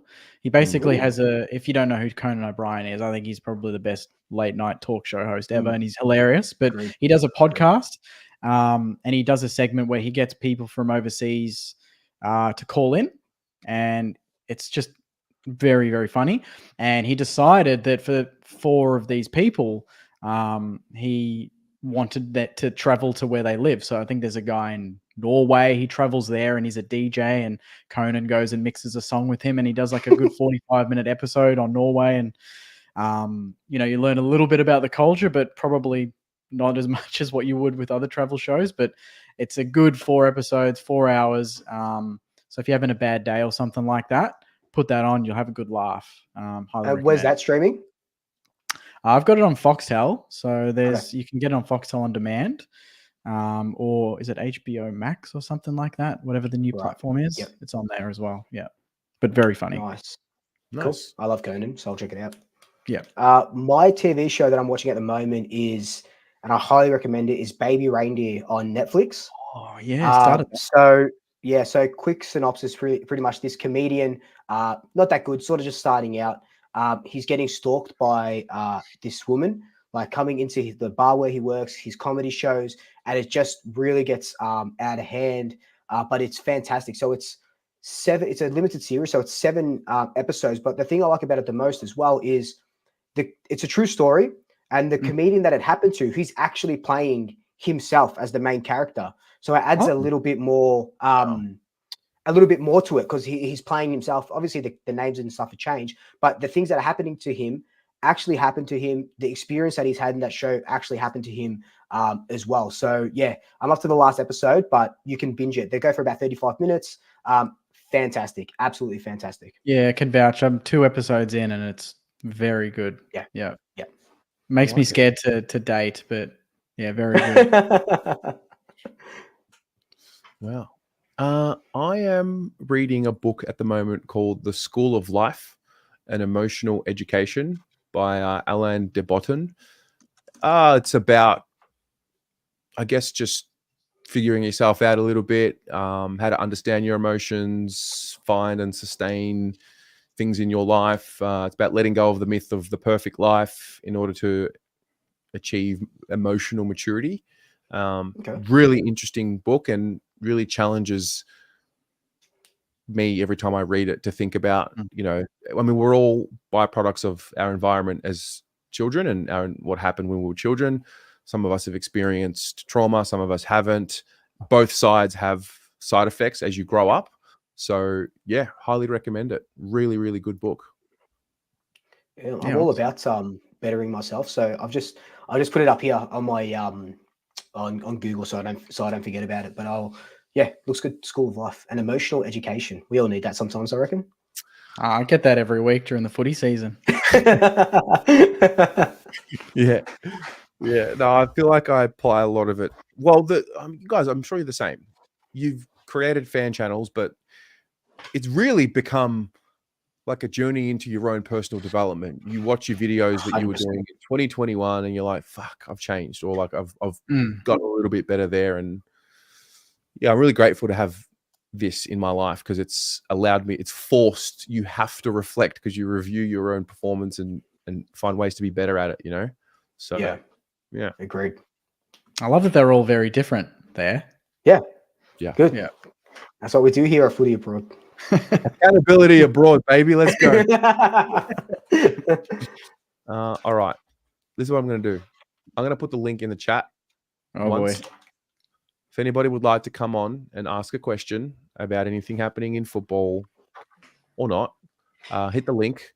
We'll get you in, and we'll go from there. All right. Let's go. All right. Please make sure that you have a nice internet connection, well lit, and yep. All right. I've got Lucinda. Lucinda's a great Carlton fan. Hello, Lucinda. Hello, how are you? Great. I was how are changing you? rooms for the whole lighting aspect. Plus, the lounge room is uncomfortable compared to my room, so it's awkward. Yeah. How are you all? Yeah, we're good. Thank you. Very good, thank you. Yeah, I'm sorry, Luke. The Frodo stuff's never going away, just so you know. No, that's all right. Elijah Wood is a really good-looking man. So as long as it's about his looks and not about the height, we'll keep that. We'll keep that in. It's all good. Yeah, that's cool. Well, apart from like football in general, just with access to Carlton and Geelong, looking at Ticketek, it's not really clear if the reserved away general admission applies. I mean, I know sometimes they reveal where and what levels like on the day, but I was just observing out of curiosity, and like I think last night it had a tab for general admission in blue, which I always take with a grain of salt because they've got level 1 to 4 anyway. So what I noticed was that went grey overnight, so I'm not sure what's going on there. But what I did notice is if people wanted to upgrade because they want to be on a different level, and they're like myself, have a reserve membership, whatever ranking, even if it is like the concession one, this is just like a symbolic joke. the difference in cost is 17. So you know where I'm going with that little, amusement. But yeah, so obviously I've left a message with membership so they can wrap that up rather, and I can obviously report back if I find anything relevant. But I just found that curious. So that's a sort of relevance to this pending Saturday. I actually tipped the Eagles the last 2 weeks, so I'm not sure if me continuing Good luck. that Good is luck, counting as my upset or not. So Suns aren't exactly, going to let it go down, but I think the Eagles will be addicted to winning again, and they might just get over the line there. But I don't think that counts as my upset, because I think that that's a coin toss that no one saw coming in the last year or so. So yeah, I don't know. An upset would be, I have no idea really, because like there's a lot of, it could go either way. Basically, like when I do my tipping, I always look at the previous 5, obviously most recent 3, because you can't really count like or like default interstate in 2021, etc. But you still look, and if it's like a tie or majority, like 2 of each, you look at the margins and all of that stuff. I might go a bit more overkill than most, but given I've tipped 100% several weeks, including round 1, which automatically lets you know that I didn't tip, certain upsets to go the way that people would have called them upsets, but I tipped them as my default, so Freo, etc. No, but aside from that, I just think that games are, on the day, and you can have the trend where a club is going, and you can have Carlton's first quarter and me counselling the PTSDs behind us who don't even want to believe at 3/4 time, and like, look, okay, Charlie's missed 4, but he can activate when he needs to, and and so of course the rest happened how I was trying to encourage them to feel happy about themselves, and we got what we expected. But I think that the Cats will bring it to us, but I think that's barring something, seriously not gelling with the team as a whole, I don't see us losing it. A 1 point bare minimum would be great, but I think we do it comfortably, really. So I've got like comfortably against the Cats. Comfortably against the Cats. I reckon undefeated. No, like, I mean, I don't get mind games with undefeated per se, because we were one bad kick or a touch of the ball from undefeated ourselves. So,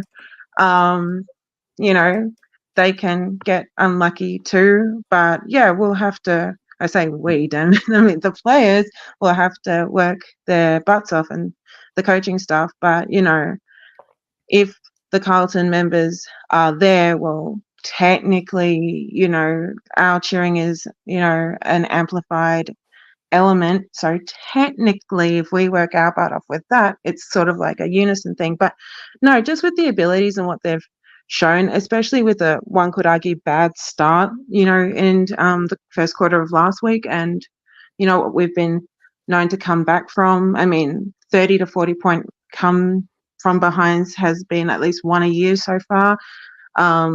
Like I think it was Gold Coast last year or one of them, and then obviously the Brisbane thing. Hey, Lucinda. So yeah, I just don't think it's a problem. Are you asking us about the Carlton game, and if you think we'll work? What's the question?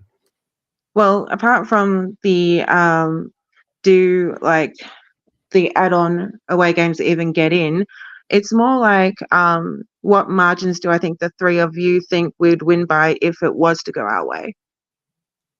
Okay. So we're not tipping we're not giving our tips. We're just assuming Carlton will win. Yes. Because I would tip the Cats, but hypothetically, if Carlton get up 15 points, that's realistic. Yeah. If Carlton get up, hypothetically, I think it'll only be by 7 points. I think it'll be a goal and a bit.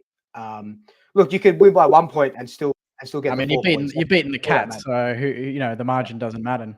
Doesn't matter. I don't think at the end of the day. Yeah. So And I reckon then, you guys are going to win the premiership by 20 points as well. While we're here, if it's all Yeah. hypothetical as well. yeah, well, yeah, Lucinda, I yeah. think we'll get I think we're in for a close game this week. I think it'll be the Mhm. Blues by a kick, 6. So Hmm. let's see how we go. Are you going to be there this week? I'm going to try my hardest, but like I said, I have to like get in touch Yeah. with Icon and find out how. But I think worst case scenario, a draw would be ironic. But obviously a win. I don't know. I just feel that we'll do it, however we do it. And Okay. that being said, if next week. Oh, you here? Hello, you there? Yeah, I'm here.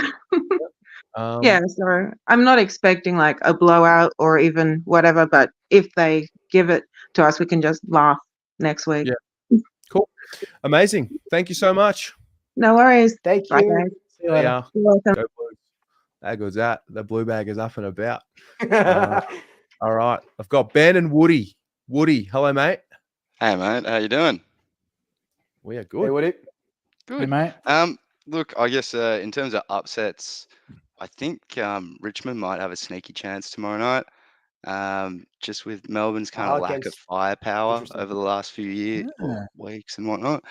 I just think, yeah, maybe they could do it. They brought in another ruck too, so maybe they get on top of Gorn. But yeah, other than that, I kind of was coming back to your question about like culture before, and it's a bit of a hypothetical and one that St Kilda fans have dealt with for a while, being one myself. We kind of missed a little bit in terms of Billings versus Bont and Petrarca versus McCartan. In like the hypothetical, right? If we got those two, obviously great players. Do you think St Kilda's possibly getting over the line in terms of getting to a premiership, or how close do you think they come? Like, are they culture Yeah. changes when we were that bad? I'm trying to think of when the doggies and the D's drafted. Like Petrarca went through some tough times early days at Melbourne too, didn't he? He went through some Yeah. I think shocking they years. started off pretty bad. Yeah. So, but that's the thing that everyone says is, yeah, you can look back on it now, but would Bont, would Bont and Petrarca and these sort of guys be the players that they are now in our system with the coaches that we had at the time, like a Scotty Waters, Alan Richardson, Brett Ratton? Maybe if we had Ross then, who knows? But even then, he wasn't touted as a guy that developed young players. So I couldn't be confident in saying they would be the guns that they are now, because we've had good draft picks anyway. And you look at Billings. If Billings went to a different team, if he went to a Sydney or a Geelong, would he have lived up to that pick 4? Maybe. It's and that's Woody. That's such a good question, and it's Yeah. kind of like what we were talking about, where we sort of see, we only look at a little bit instead of the sort of bigger picture in the AFL world. We say, Kangaroo should have drafted Logan McDonald instead of whoever they picked with pick 2. Logan McDonald might not have changed. He's doing so well in Sydney, but he's learnt off Buddy. Imagine learning off a 1,000 goal Yeah. goal kicker. Who would he have learnt off at the Roos? Larky. Like it's all about, and Terry said it as well, it's all about system and culture. Like Carlton brought in 3 number 1 draft picks or whatever it was in a row, but until they had Judd, that's when he sort of started putting him under their wing and going. So Petrarca would be amazing at the Saints, but I don't think there's anyone there that could have pulled him by the scruff of his neck to whip him into shape. Still would have been a great player. Oh, for sure. They'd still be guns. Probably not the Brownlow sort of favorite. Eventually, maybe, but the Demons and he was with Brayshaw as well. And Goodwin, and was he under Paul Roos maybe at one stage as well? I believe Definitely so would as have well. been. Yeah. I think, look, it's definitely, it's one of those ones where like maybe you pull both and like you get enough out of the two backing each other. But I mean, as you said, it is culture. It's a lot of different pieces that make a football club, and I don't know if like just 1 or 2 players can really turn it around, and if they do, like it generally is on the back of them helping change the culture and the whole group kind of lifting. So I guess that was where I was wondering if you guys thought the same, and kind of feels fairly similar in some regards. Yeah. Tez, do you have any different thoughts? I echo what's been said. I think having supported a club that just couldn't get the culture right for too long, at board level, on field, off field, misalignment, so much talent. I mean, us fans were almost tortured just with, we thought we were better than what we were. We thought our players were better than what they were. And now we're in this really weird spot where we I know Cripps had an amazing game on the weekend, by the way, and, the numbers look great, but we really enjoy when he has his 25 and, 16 of them are handballs, and gets his teammates into the game a little bit more than when he has to put the cape on. So, we had issues with our development of players. We didn't have development stories. I don't know what the story is like for you guys at St Kilda and Collingwood. Like, would you say your development programs are good? Like, do you see guys that are not highly touted picks that come through and within 3-4 years they're playing regular footy? Because I think that's been a big part of the Carlton story. Matt Owies is one. Brody Kemp's another one. We've got quite a few that have come through the VFL for the first time. So, I mean, I think for us at least, Cal Wilkie, Jack Sinclair, Rowan Marshall, 2 of which are all Australians, all rookies. And then you go, Rowan Marshall could be all Australian. That's off the rookie draft. So not bad there, but more mature age too. So they've probably come in as an adult and not as a kid, but I wouldn't back our development up until maybe 2021. Now I trust it. Yeah, I tend to agree. I think there was kind of a bit of a shift in culture at St Kilda, maybe around the kind of the hub sort of thing with that sort of stuff. And then from there, you kind of start seeing more from the kids and the group as a whole, and it just feels like we're developing better since. So, yeah, tend to agree. But yeah, thanks, boys. That was generally it. And love question, your man. input. Thanks for tuning in, mate. Thanks for Question, coming man. on. Thank you, brother. Hey, how are we going to go on Friday? How are we going on Friday? I think we'll see a much better performance. I just don't know if it's going to be enough. It's tough. Port in Port is never a fun trip. I know, it's a scary one. Yeah, we'll see. But Yeah, I reckon we'll do better. We'll do better. Cheers, boys. Fingers crossed. Thanks, mate. Thanks, brother. Have a good one. Bye. Thanks, mate. Good question. Ben. Hey guys, how you going? Love your work. Thanks, mate. So I have a question about Marvel Stadium. So now when like AFL crowds get bigger every year and like membership gets bigger every year, and like Marvel Stadium when it first came like 20 years ago would always get like 50,000, would get like massive crowds for games, even if it was between a top 4 team and a bottom 4 team. But now I just feel like Marvel, like other stadiums, they're climbing in crowd numbers, but Marvel is like on the decline on crowd numbers. Your thoughts on that? As a supporter whose club doesn't play a lot of games at Marvel, so I think our first game at Marvel is against West Coast. I think it's right after the Carlton game. I think we play West Coast in round 9 or something like that. Personally, I love Marvel. Mainly, I'm a sucker for the commercial of it. So I'm a big comic fan. Marvel really appeals to me, right? Love it. But I can see why people don't. Coming off the out of Marvel onto the trains right after, it's always packed. Sometimes it's a pain in the ass to sort of get to. Jake, you probably have more to sort of talk about in regard to Marvel. Yeah, but I know a lot of Collingwood supporters, they don't like rocking up there. It's that concrete wasteland sort of thing. Docklands could have been huge for Melbourne just in general, but it is just a concrete jungle at the moment. And it doesn't look good, doesn't appeal to a lot of people. And yeah, I know people who have Legends memberships that just won't rock up because we're playing at Marvel, even though we only play there twice a year or whatever it is. They just won't go. And that's why our numbers at Marvel are on the not really declining, but they're not good. They're not as good as they should be. But I love it personally, but I can see why a lot of people don't. Well, they just don't put enough into it, even pre-game, outside Marvel. I remember when I used to go as a kid near Gate 1, all the food outlets there were buzzing. There was awesome pizza joints. There was a Mexican joint, a Greek joint. Like, you would go there and spend an hour before the game there. Now you just go there and you go straight to your seat and you're just sitting there and you're just waiting for the game to start. And even the pre-game, like the way that clubs do pre-game, it's just underwhelming. You know, there's so much that Marvel can offer. They could turn the lights out. They could get some smoke going. They could get a concert going maybe every week, get a different band or a local band or something. Like, there's so much that they could think of. I know they've completely redone it now at the front. It does look pretty cool. But even then, put like didn't they have like an outdoor bar at one point at Marvel years ago near gate 2 or 3? I can't remember what the name was, but there was a bar there. I think you're right. Yeah. Yeah, and that's gone, I'm pretty sure. There's, pre-game functions. There's not many of those anymore.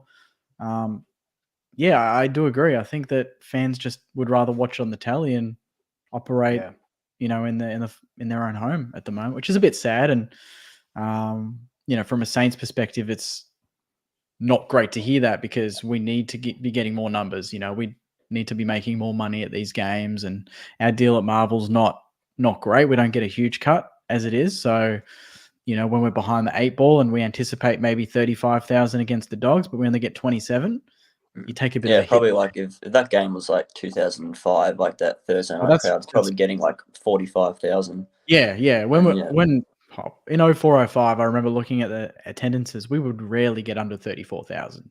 And memberships would have been way lower as well.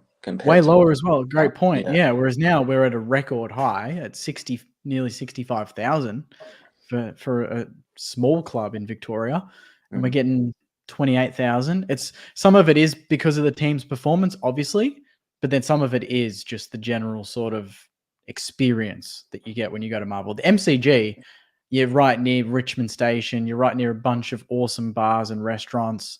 You make it a whole night. At Marvel, you go to the footy, you watch the game, you leave. Yeah, I agree.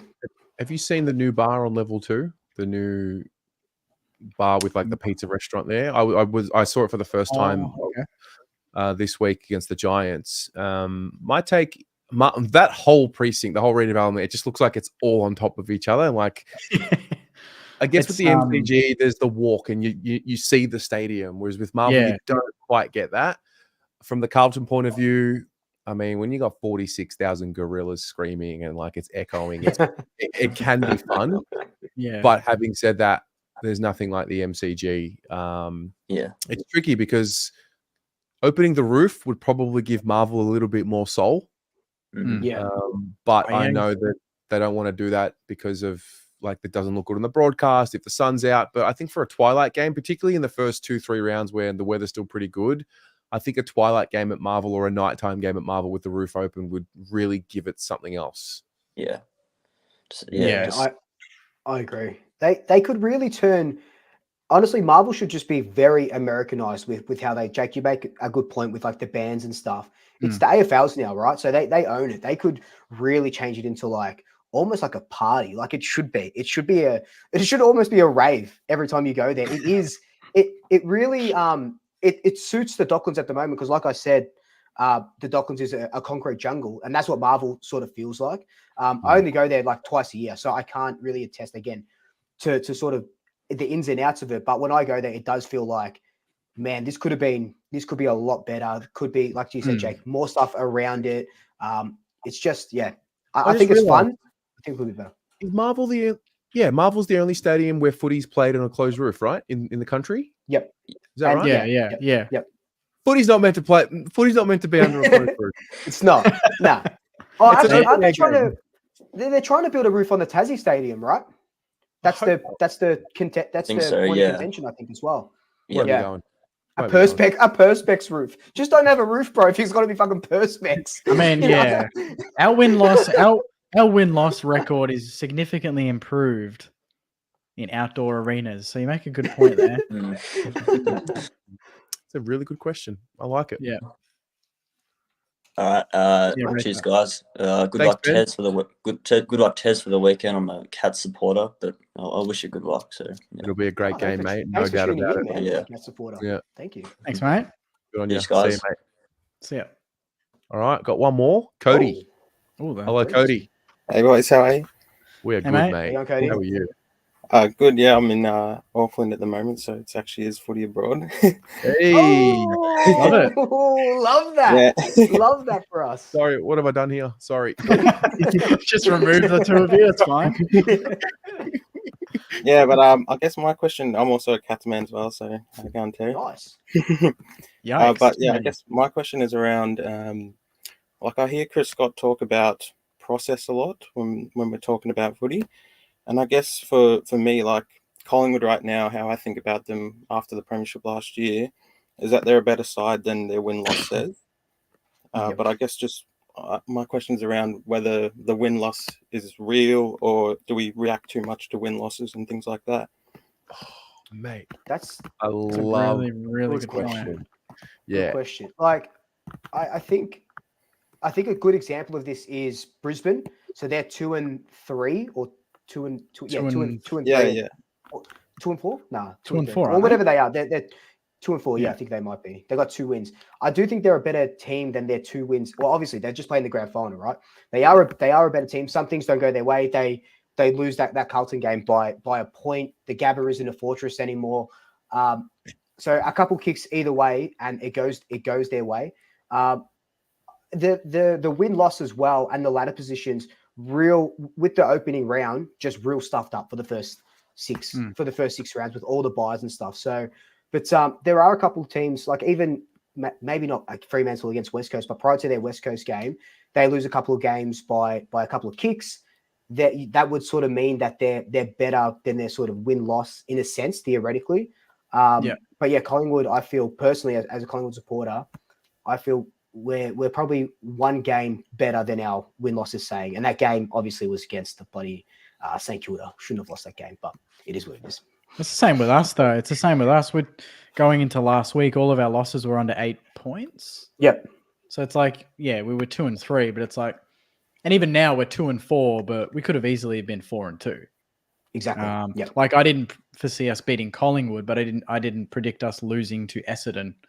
You know, so we kind of dropped one and then we gained one. So we're probably where we deserve to be. 3-3, I would have predicted preseason, but we're 2-4 now. So one game off where I think we are. So I think we look a little bit worse than what we are, just based on last week, if I'm honest. Because I guess the Cats are 6-0 right now, but I kind of see Carlton and those other teams kind of above us, even though we are that 6-0. Yeah. There's a few angles with your question. The first one about like the win-loss record. At the end of the day, it's skewed because we've all played pretty much 6 different teams at different phases of their season. And I think, I've learned for sure, you got to wait until the last siren of the last game to know where you actually finish up. We were 8-2 2 years ago, and it looked like we couldn't not play finals, and we didn't. And then last year we were, we lost 8 of 9, and we looked like we couldn't even get out of the bottom 4. So there's that. And then there's the chat about process and outcome. I think with everything, I definitely feel like over the last few years, I don't know if there's a moment in time for me, but I've definitely learned to enjoy the process more than the outcome, because I think you just do your head in if you draw conclusions after each game. Last week, the Carlton fans were blowing up. I got messages from Carlton fans last week saying our season's over after we lost to Adelaide. And it's like the balance of bad loss, butchered the ball, okay, but we've got 15, 16, 17 more games to go. Like you kind of got to enjoy the process. Yeah. If you get too caught up in outcome, you will not enjoy the season, Yep. No. It is funny because I remember in 2022, we played Collingwood early in the year, I think. Maybe round 3, something like that. No, first round, opening round. First round. Yeah. Oh, was it 2022? Maybe it was 2022. I think we were losing that game by a lot. Oh, and then you're talking. Yeah, sorry, you're talking about. That was that might have been 5 or 20. something? Yeah, that might have been 2021, maybe. Yeah, we were up by 5 goals, and then you guys just fucking turned it on, and it was. I remember nuts. in that game, it was the third quarter. We were down by a lot, and I'd said I give up on this season. Basically, gave up on the season. I think it must have been 2022 because I remember we won later in the year, and I was like, I guess the outcome just in that moment you react, but I guess it is a process thing at the end of the day. And especially like you come from you're a Geelong fan, right? So you should know that your team doesn't like to stay, like you don't stay down for long. You guys will come back. You guys have that culture. You'll fight. You're not down for long. You know, it's different when you're following a team that has a history of that, but there's no sign of that at any point in the last 20 years from your team. So there's no reason for you to jump the gun like that. Yeah, I guess though Geelong had been around the mark for a long time before we won the premiership. And I guess I thought it would be another year where we were like that. And then you go on and win the premiership, right? By 80 points. Mate, all right. Get him off. Get him off. All right. I'm feeling sick. All right. It is quite funny how at the end of the day, the most important game is your next one. That's the most important game. And then, you know, great wins happen, bad losses happen. At the end of the day, we're all just trying to bank points to make finals. And then at the end of the day, what happens between round 1 and 24 is almost irrelevant because you got to win finals. You got to win the granny. Like, it's so weird. We get so caught up in the week to week, and rightly so. But at the end of the day, it's 4 points, and then you just got to get to September and win then. Yeah, and Craig McRae says it the best, and I love him so much. So he just says it doesn't matter if you.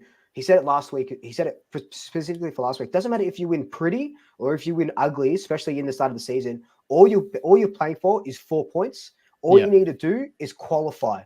14 wins is going to qualify us for. We can qualify 8. We can qualify first as long as you qualify for finals. And then and he said it right after the grand final as well. Next year, so for this year, it's just even playing field. We start at 18th again. We don't get extra 4 points because we won the premiership. So the process starts all over again. And you're right, Terry. It's all about the next game. It's all about just the 4 points. It doesn't have to be an 80-point win every game.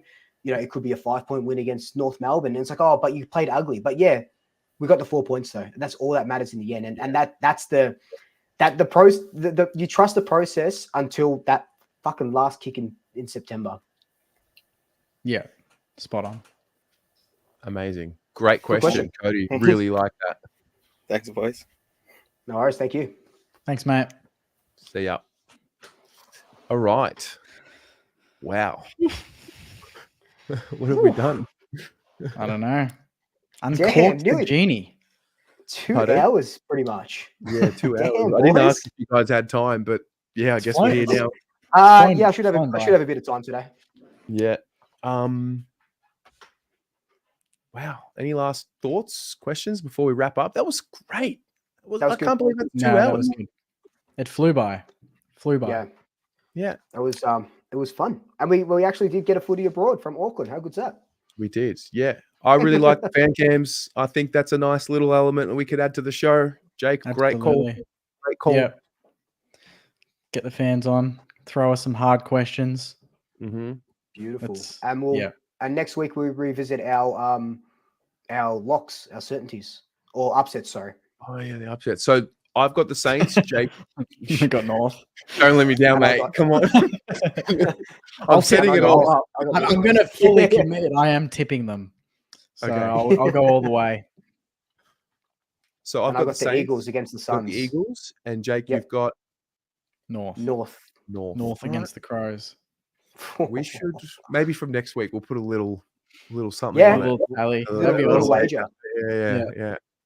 Done. Is everyone in the comments saying I'm absolutely cooked if I think North are going to win? No. Nah, they probably agree with you. Seeing how Adelaide's the comments are polite. This is nothing. Absolutely nothing. I keep getting asked about Ollie Houghton, don't I? How is he progressing? Oh, what is Ollie Houghton's story? He's kind of at Sandy, not really banging the door down for a debut at this point. So he's probably behind a few others in the pecking order, especially with Garcia and Filippo and Owens going through the middle. So he's probably going to have to just put a bit more of a body of work, I'd say, together in the VFL to earn his chance. Yeah. Amazing. Oh, Luke, I actually have a quick one for you. My draft team, we're in all sorts, mate. All sorts. All sorts. We picked up Lockie Schultz. He was on the waiver. I know he's a good player. Do you, like, for AFL fantasy context, can he average like 70 points a game? Or is he not that? Not for fantasy context. No way. No, he You got it screwed wrong. up there, mate. I got it for, so for, wrong. for, if your fantasy was about how is Collingwood's system with him, amazing. Amazing with him, but not fantasy wise. Who else you got?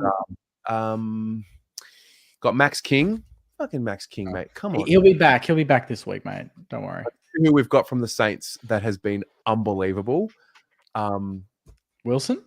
Riley Bonner, averaging Riley Bonner. 90 plus. Yes. Shit, yeah.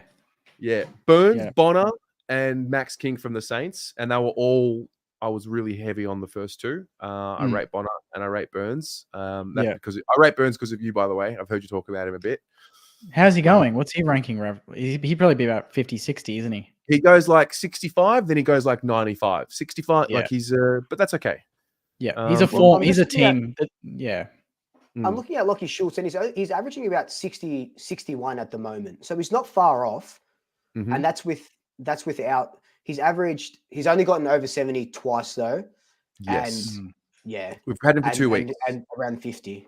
Yeah. Yeah. So you would have got the 56 and the 71. Yeah. He probably kicks a couple of goals this weekend. Might be a big stage for him, but I think I'd pass on him. He does too many things off the ball that don't get counted. Yeah. Well, when Finlayson got suspended, we had to pick up someone off the waiver, and Schultz was there, and I just thought he's going to get better as the team goes on. Josh Dacos has been chef's kiss. Yeah, of course. So, my boy. Yeah. Awesome. Lads, thank you very much. Ladies and gentlemen who are still tuned in 2 hours later, thank you very much. We'll see you next week. See you then. See you then, guys. Bye, everyone. See ya.